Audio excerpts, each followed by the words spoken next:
Hey, welcome to the Daily Drive. I'm Mike Breaux, and we are currently looking at a famous guy's journal, examining 5 easy ways to wreck your life. It's a book in the Old Testament of the Bible called Ecclesiastes, and it is actually the journal of a powerful and wealthy king named Solomon, who was looking back with honesty and regret, basically saying, if you want to really thrive in life, if you want to really experience deep soul satisfaction, don't do what I did. Yesterday, he introduced the first of the 5 easy ways to wreck your life by telling us if you want to really screw up your life, you ought to let pleasure drive you.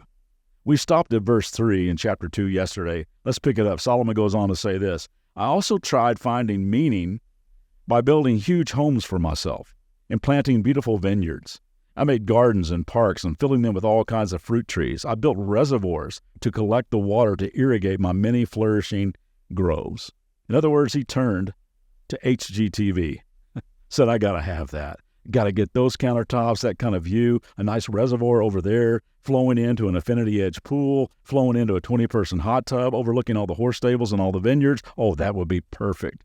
He became totally obsessed with all the comforts of life. Real estate, projects, and stuff all became little g gods to him. I thought it was interesting that it took Solomon 7 years to build the amazing temple for God. You can read all about that, what went into that in 1 Kings. An incredible 7-year construction project working on God's house. But it took 13 years to build his own palace, twice as long than for God. Maybe an indication that his priorities were a little bit out of whack. The regret train rolls on as he confesses, I bought slaves, both men and women, and others were born into my household. I also owned large herds and flocks, more than any of the kings who had lived in Jerusalem before me. I collected great sums of silver and gold and the treasure of many kings and provinces. I hired wonderful singers, both men and women, had many beautiful concubines. I had everything a man could desire. Deion Sanders, who is now known as Coach Prime, the football coach at University of Colorado, was an incredible football player. If you've never seen footage of Deion playing, it's like watching a video game, along with lots and lots of flashiness. Well, I heard and read how the whole primetime thing was really a mask for insecurities he felt as a kid. He was a very shy kid with a whole lot of pain in his life. So he created this alter ego, so to speak, this superhero to kind of hide behind. And I'm not sure how many years it's been now, but over a decade at least that Deion finally surrendered his life to Jesus Christ. And in a segment of his autobiography, he writes this, everything I touched turned to gold, but inside I was broken and totally defeated.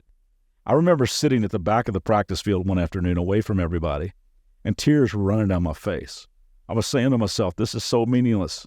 I am so unhappy. We're winning every week and I'm playing great, but I'm not happy. I tried everything. Parties, women, buying expensive jewelry and gadgets, and nothing helped. There was no peace. I had everything the world has to offer, but no peace, no joy, just emptiness inside. The Bible describes it in the first chapter of Ecclesiastes as chasing after the wind, and that's exactly what it was like. And it is. It's a square peg in a round hole.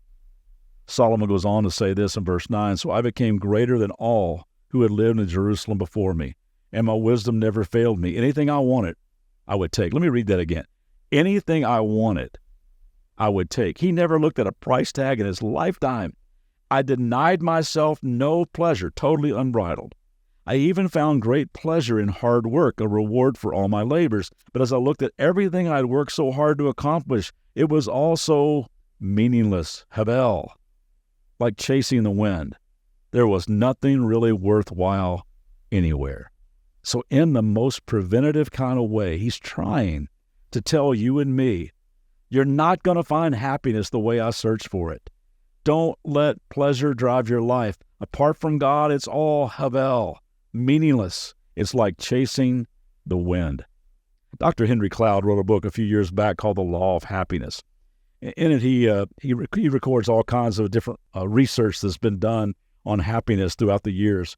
And he says this, when we are pursuing the things that don't have the power to make us happy, we're ignoring the ones that do. Let me read that again. When we are pursuing the things that don't have the power to make us happy, we're ignoring the ones that do.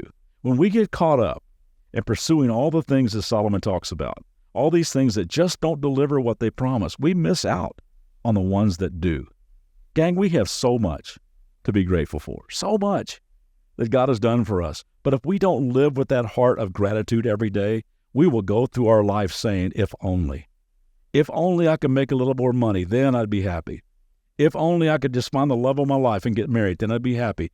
If only I could get that promotion. If only I could own a home. If only I could sell my home. If only I could move to a different city. If only I could get a different job. If only I could lose those 20 pounds. If only I were better looking. If I were just more popular. If only I was famous. It's almost like back in the garden where the serpent slithers into our life and says, yeah, I know that God has given you all these trees and all this abundant fruit, but that one right there, yeah, that one holds the keys to your happiness.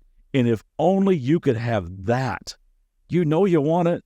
Your appetites are screaming right now. Come on, God is so cheap. He is so stingy. Dude, he's holding out on you. So we go through life chasing after fruit that will not satisfy. There has been a bunch of research done in recent years on happiness, and it shows that none of these things have the power to bring lasting happiness. In other words, Solomon is right. And I love it when research supports Scripture, as it so often does. Happiness based on circumstances does not last. Got an extremely short shelf life.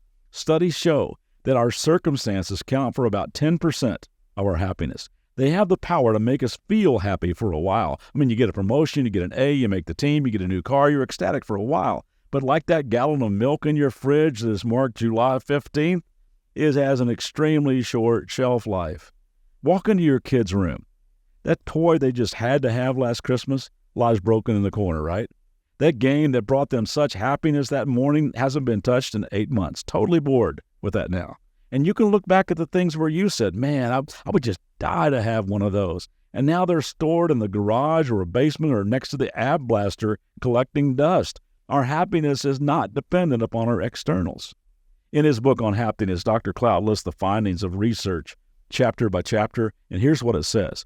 Happy people are givers. They're generous. They live beyond themselves. Happy people are not lazy about happiness. They're proactive. Happy people don't wait for someday. They're just grateful for today. Happy people pursue goals, dreams bigger than themselves. Happy people fully engage. They don't sit on the edge of the pool. They jump in. Happy people connect. They refuse to isolate themselves. Happy people don't compare themselves. They're not competing in that game. Happy people think well. They pursue wisdom and think good thoughts. Happy people are grateful people. They reject entitlement and find a reason to thank. Happy people forgive. They don't carry bitterness around through their life. Happy people have a calling. They know what they want to accomplish. And happy people have faith. They walk with God. Gang, happy people don't chase happiness. They chase after God, and happiness finds them. So let's take Solomon's advice. Let's get intentional about chasing after God. Let's live with great intentionality today. Let's live in the awareness of God's goodness and grace. You see, deep within our hearts is a God-like shape, a perfect fit for Jesus in every way. No heart is too big, no heart is too small. Jesus is the answer. He fits them all. Have a great day. I'll see you back here tomorrow.